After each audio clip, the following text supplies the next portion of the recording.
Hello dear students, welcome to this program. Today we are discussing an interesting topic which is programmed cell death, stem cells and therapeutic cloning. Before discussing them in detail, let us first know its objectives. The main objectives are to understand programmed cell death, which is also known as apoptosis, to understand about different pathways involved, to know about stem cells and embryonic stem cells, and to know about therapeutic cloning. Now let us start with programmed cell death. Many cells can precisely control the time of their own death by the process of programmed cell death or apoptosis, which is derived from the Greek word which means drooping off, as in leaves drooping in the fall. The term apoptosis was coined in 1972 by John Kerr, Andrew Willey and A.R. Curie. Apoptosis or programmed cell death is a normal occurrence in which an orchestrated sequence of events lead to death of a cell. Death by apoptosis is a neat, orderly process characterized by the overall shrinkage in volume of the cell and its nucleus, the loss of adhesion to neighboring cells, the formation of polyps at the cell surface, the dissection of the chromatin into small fragments, and the rapid engulfment of the corpse by phagocytosis. Why do our bodies have unwanted cells, and where do we find cells that become targeted for elimination? The short answer is almost anywhere you look. It has been estimated that thousands of cells in the human body die every day by apoptosis. For example, apoptosis is involved in the elimination of cells that have sustained irreparable genomic damage. Recent studies have focused on the events that lead to the activation of a cell's suicide program.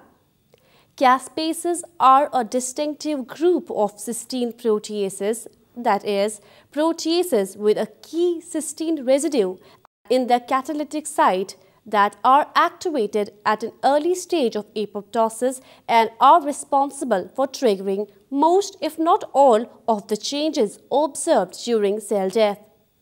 Apoptosis can be triggered by both internal stimuli, such as abnormalities in the DNA, and external stimuli such as certain cytokines, that is, proteins secreted by cells of the immune system. Studies indicate that external stimuli activate apoptosis by a signaling pathway called the extrinsic pathway, that is, distinct from that utilized by internal stimuli, which is called the intrinsic pathway.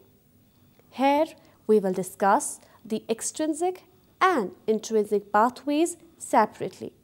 However, it should be noted that there is crosstalk between these pathways and that extracellular apoptotic signals can cause activation of the intrinsic pathway. Now coming to extrinsic pathway of apoptosis. In extrinsic pathway, the stimulus for apoptosis is carried out by an extracellular messenger protein called tumor necrosis factor, TNF, which was named for its ability to kill tumor cells. The extracellular signal molecules bind with cell surface receptors, which are termed as death receptors. One typical example is FAS receptor, or simply FAS, that is a member of TNF receptor family. Binding of TNF to the trimeric receptor produces a change in conformation of the receptor's death domain, which leads to the recruitment of the number of proteins. The last proteins to join the complex that assemble at the inner surface of the plasma membrane are two procaspase 8 molecules. These proteins are called procaspases because each is a precursor of a caspase. It contains an extra portion that must be removed by proteolytic processing to activate the enzyme. The final mature enzyme, that is caspase 8, contains 4 polypeptide chains derived from 2 procaspase precursors. In all of these signaling pathways, the binding of an extracellular ligand causes a change in conformation of a receptor that leads to the binding and activation of proteins situated downstream the pathway. Caspase 8 is described as an initiator caspase because it initiates apoptosis by cleaving and activating downstream or executioner caspases that carry out the control self-destruction of the cell. Now coming to intrinsic pathway of apoptosis. Internal stimuli such as irreparable genetic damage, lack of oxygen, that is hypoxia, extremely high concentrations of cytosolic calcium, viral infection or severe oxidative stress trigger apoptosis by the intrinsic pathway. Activation of the intrinsic pathway is regulated by members of the BCL2 family of proteins, which are characterized by the presence of one or more BH domains. It is thought that BEX or BAC proteins undergo a change in conformation that causes them to insert into the outer mitochondrial membrane and assemble into a multi-subunit protein-lined channel. Once formed, this channel dramatically increases the permeability of the outer mitochondrial membrane and promotes the release of certain mitochondrial proteins, most notably cytochrome C, which resides in the intermembrane space. Mitochondrial membrane permeabilization may be accelerated by a rise in cytosolic calcium levels following release of the ion through the endoplasmic reticulum. Nearly all of the cytochrome molecules present in all of a cell's mitochondria can be released from an apoptotic cell in a period as short as 5 minutes. Release of pro-apoptotic mitochondrial proteins such as cytochrome C is apparently the point of no return, that is, an event that irreversibly commits the cell to apoptosis.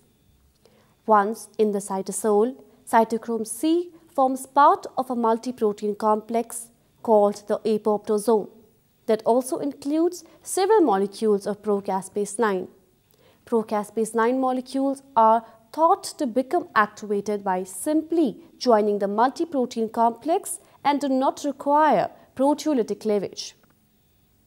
Extrinsic, that is receptor-mediated, and intrinsic, that is mitochondrial-mediated, pathways ultimately converge by activating the same executioner caspases, which cleave the same cellular targets. As cells execute the apoptotic program, they lose contact with the neighbors and start to shrink. Finally, the cell disintegrates into a condensed, membrane-enclosed apoptotic body. The entire apoptotic program can be executed in less than an hour. Now moving on, another topic, that is stem cells and maintenance of adult tissues. Stem cells are defined as undifferentiated cells that are capable of self-renewal, that is, production of more cells like themselves, and they are multipotent, that is, they are capable of differentiating into 2 or more mature cell types. Hematopoietic stem cells, that is HSCs of the bone marrow, are only one type of stem cell. Most, if not all, of the organs in a human adult contain stem cells that are capable of replacing the particular cells of the tissue in which they are found. Even the adult brain, which is not known for its ability to regenerate, contains stem cells that can generate new neurons and glial cells, the supportive cells of the brain. There is considerable optimism that similar types of therapeutic approaches could be used for humans. The human heart, for example, contains cardiac stem cells that are capable of differentiating into the cells that form both the muscle tissue of the heart, that is, the cardiomyocytes of the myocardium, and the heart's blood vessels. These stem cells might have the potential to regenerate healthy heart tissue in a patient who has experienced a serious heart attack or is suffering from congestive heart failure. Adult stem cells are an ideal system for cell replacement therapies because they can be isolated directly from the patient, grown in culture, and reintroduced back into the same patient. Although adult stem cells may ultimately prove an invaluable resource in cell replacement therapy, clinical studies carried out to date have been disappointing. Much of the excitement that has been generated in the field over the past decade has come from studies on embryonic stem cells, which are a type of stem cells isolated from very young mammalian embryos. Now we will discuss embryonic stem cell. These are the cells in the early embryo that give rise to all of the various structures of the mammalian fetus. Unlike adult stem cells, embryonic stem cells are pluripotent, that is, they are capable of differentiating into every type of cell in the body. In most cases, human embryonic stem cells have been isolated from embryos provided by in vitro fertilization clinics. Worldwide, dozens of genetically distinct human embryonic stem cell lines, each derived from a single embryo, are available for experimental investigation. The long-range goal of clinical researchers is to learn how to coax embryonic stem cells to differentiate in culture into each of the many cell types that might be used for cell replacement therapy. Considerable progress has been made in this pursuit, and numerous studies have shown that transplants of differentiated embryonic stem cell derived cells can improve the conditions of animals with diseased or damaged organs. The first trials in humans are likely to utilize cells called oligodendrocytes that produce the myelin sheaths that become wrapped around nerve cells. It was found by trial and error that pure colonies of oligodendrocytes would differentiate from human embryonic stem cells that were cultured in a medium containing insulin, thyroid hormone, and a combination of certain growth factors.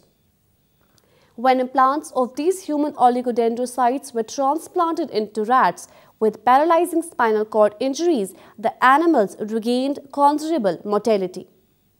Clinical trials are also planned for the treatment of type 1 diabetes and the eye disease macular degeneration. The primary risk with this type of procedure is the unnoticed presence of undifferentiated embryonic stem cells among the differentiated cell population. Undifferentiated embryonic stem cells are capable of forming a type of benign tumor called a teratoma, which may contain a binary mass of various differentiated tissues, including hair and teeth. The formation of a teratoma within the central nervous system could have severe consequences. In addition, the culture of embryonic stem cells at the present time involves the use of non-human biological materials, which also poses potential risk of causing disease. Although adult stem cells lack the unlimited differentiation capacity that is characteristic of embryonic stem cells, they do have advantage over embryonic stem cells in that they can be isolated from the individuals who are being treated and thus will not face immunologic rejection when used in subsequent cell replacement. Now let's talk about therapeutic cloning. It may be possible to customize embryonic stem cells so that they possess the same genetic makeup of the individual who is being treated and thus would not be subject to attack by the recipient's immune system. This can be likely accomplished by a roundabout procedure called somatic cell nuclear transfer, SCNT, which is also known as therapeutic cloning, that begins with an unfertilized egg, a cell that is obtained from the ovaries of an unrelated woman donor. In this approach, the nucleus of the unfertilized egg would be replaced by the nucleus of a cell from the patient to be treated, which would cause the egg to have the same chromosome composition as that of the patient. The egg would then be allowed to develop to an early embryonic stage, and the embryonic stem cells would be removed, cultured, and induced to differentiate into the type of cells needed by the patient.